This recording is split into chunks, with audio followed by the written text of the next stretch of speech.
Hey everyone, Danielle here. I am doing an overview of how to play Dieson Crusoe. So I've got this already set up and kind of as compacted as I can try to get it to be. So we have these cards on the top left. These are the area cards. I have face up the bunny, and that is because right now we are in the bunny area of this map. As part of setup, you will put a meeple here.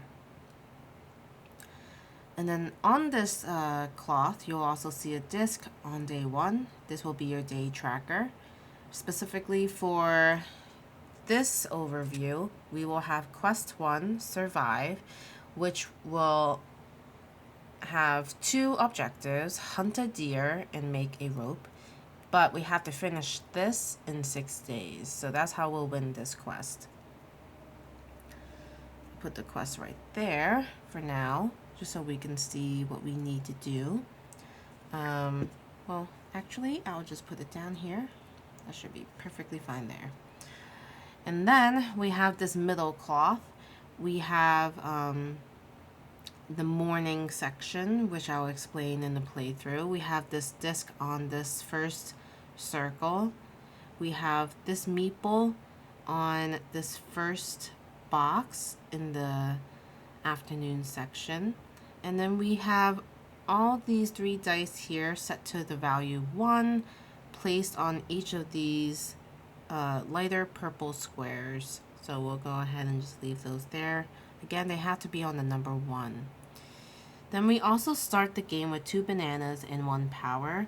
So you'll use tracking cubes to show the quantity of these items that you'll have. And this is your inventory. You'll have your wood, you'll have your food, which is signified with bananas. We have stone, we have leather. We have your health, which is currently 5, and that's dependent on the character you choose. For the first game, it's recommended you use the hunter with the 5 hearts, so you'll use 5 cubes to track the hearts. Up here, these are your roofs, and then the inventory for the fence are tracked here. So it looks like a little overwhelming, I'm sure, but this is actually not as hard as it looks. At least, my opinion is not.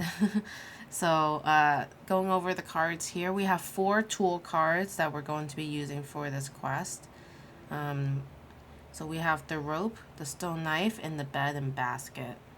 So we definitely need the rope because we are trying to complete the quest, which requires us to make rope. And this tool will require 2 stars to craft, 1 food, 1 wood, and 1 leather. And then after that, we'll be able to gain this card kind of in our tableau and utilize its ability during the afternoon. And then we'll have the opportunity to create the others as well. We have this friend card called My Friend Jack. It will have this disc where you'll track kind of where it might be on the card, and depending on when you decide to use your friend, you might be able to gain 1 wood or 2 wood, and that will be explained later in the video. On the hunter card, you do get to track your power, which is these fists. You do start with 1 power, so you'll put your cube right on top of that to track that it has 1 power. And then it has an ability where every time it hunts, it will get an additional star. When something is hunted, you will get the ability to hunt depending on the area. And in this instance, we are in the bunny area. So you'll need at least 2 power to hunt it, and then you'll gain food and leather. It also has a raid ability, which could pop off, and it's usually not a good thing. So this means we actually lose 1 food if that happens.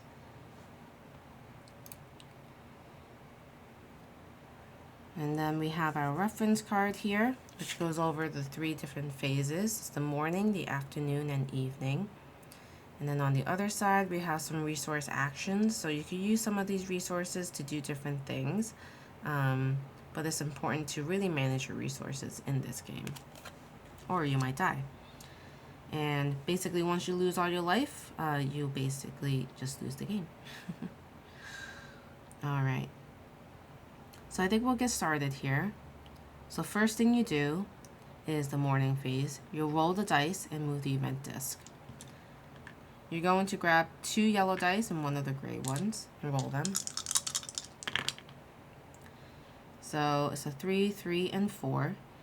You'll put them up here in these 3 slots, and you'll put them in ascending order.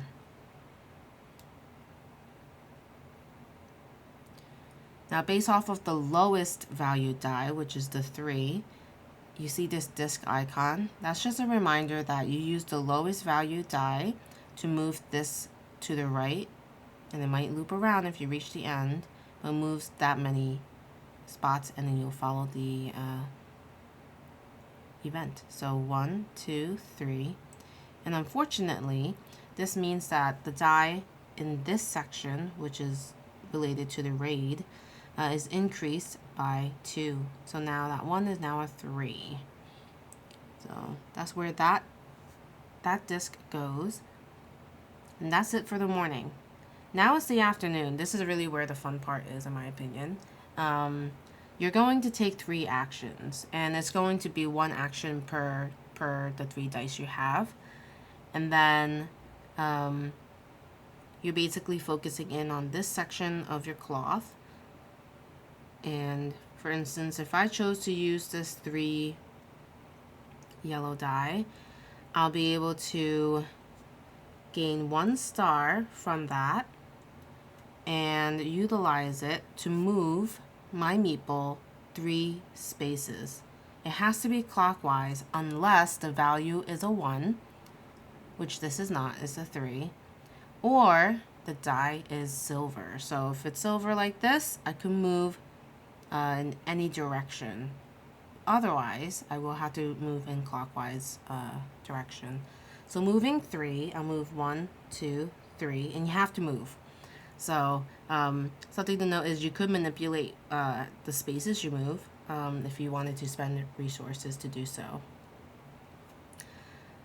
But for now, I am on space number 4, and that allows me to spend and create fences. So if I had stone and I had wood, I could create a fence, but right now I don't. So I can't actually use this space for anything. And when I move, I have the option to either use the box's actions, which is creating a fence, craft a tool. If I have enough resources to craft any of these tools, I could do that. Or I could play with my friend, which is just moving this disc up and hopefully gaining resources at a later time. So I think in this instance, since I can't really do anything with this action box, I don't have any resources to build out any of these tools yet, I will take this action to move the disc on my friend Jack. Next, I could choose to use die number 4. And you'll place the dice on spots 1, 2, and 3 as you use them. And we have the option to do one of these actions that we land on. So 1, 2, 3, 4.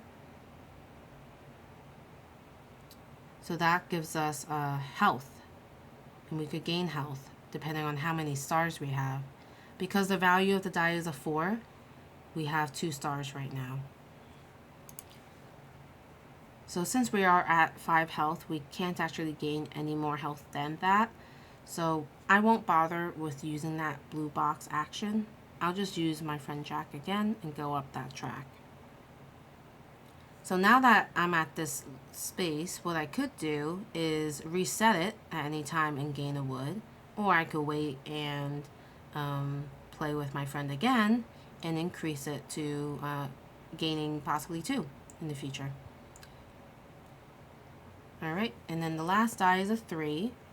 It is on the gray silver die, so I'll be able to move in any direction. And so moving 3 would be 1, 2, 3, gaining either food, wood, or stone, or moving backwards 3, 1, 2, 3, I'll be able to gain 1 wood. That's wood times how many stars you have. A value of 3 gives you 1 star, so that's just going to be 1 wood. I think in this case it doesn't really matter which direction I go, especially if I'm looking to get wood. I need wood and leather for rope, so yeah, I think we'll just move forward 3 and we'll gain a wood. So that was an entire afternoon action. So you're taking 3 actions based on your rolled dice, and then you could perform the action in the blue box where the meeple is, or craft a tool, or play with my friend. So now that that's completed, we'll move on to the evening. So the evening basically is where we lose some things, potentially. So for this one, we have to look at the value of the dice on the right hand side of each of these sections. So this 1 is going to mean that we lose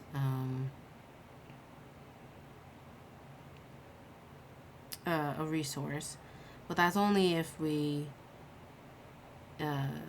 no, it is, we lose 1. So you could choose to either lose food or health, and in this case I have food, so I'll lose the food. And then next we look at the weather. So looking at the value of the die for the weather, it's a 1. And down here is kind of like a legend on how that works. And it looks like the sun is coming in a little bit brighter than I would like. There we go. So this 1 means it's sunny, so nothing happens. But if the value was a 3 or 4, that means we lose a roof. And if we don't have any roof to lose, we lose a health. And then this 5 or 6 would mean we lose 2 of them. And if we don't have them, we lose 2 health. So it's good that this was a 1. And then next we look at this number. If it's a 5 or 6, we would raid. And we would raid basically based on the area here. All right. So now that that is completed, we'll move the day disc by 1. So now it's day 2. If there are any icons on that day that you just landed on, you'll just resolve those. But currently day 2 does not have anything. So I think that's pretty much just an entire round right there. Something you do next is moving the dice. So after you complete your dice movements, you'll be taking the dice to the right of those arrows, putting them to the side to be rolled in the morning, and then you just shift these dice. So now you have a better idea as to, you know, how some of these values that you just played and the order that you used the dice in could impact the evening of your next round or your next day. Because now this is already at a 4, and that means it's going to impact me with 1 roof. I'm going to want a roof here, or else I'm taking a hit to my health. So yeah, something to keep in mind there. And now when you roll, you notice that you don't have a gray die, so no matter what, unless you roll a 1, you will have to go clockwise around this blue section. So I didn't really say too much about this, but you'll be able to move around the map depending on the stars you have if you landed on this icon. This icon will let you move to different areas. And in the case of this quest 1 survive, we should be in the deer area at some point so that we can hunt the deer. And if I were to move to that section, you basically would find the card for hunting that deer in your area deck, and then that'll just be the new face-up card. So this deck is not meant to be shuffled and then just like revealed. It does change depending on the area of the map that you are in, so that you know what you get to hunt and what the raid effect will be based on that area you're in. Alright, I hope this was helpful. I hope it was able to give you an idea of how to start playing this game. I find that the rulebook was actually very well done, because it has plenty of icons and explanations for everything, and in the back you'll notice how all of these actions are defined, and they really put it all into really succinct words so that you understand how to play. All right. let me know what you guys think of this one. I find it to be a very tight game where you are managing a lot of things at once. It could be stressful for some, slightly stressful for me, but I think it's definitely a fun one. And the game comes with a bunch of different quests, so the replayability is there. And the fact that this is a solo only game is also very, very nice. I love the focus of a solo game because you know you're getting the full experience of what the game should be when it's designed solely for solo. Alright, going to end this video here. Let me know what you guys think. I'll see you guys next time. Bye.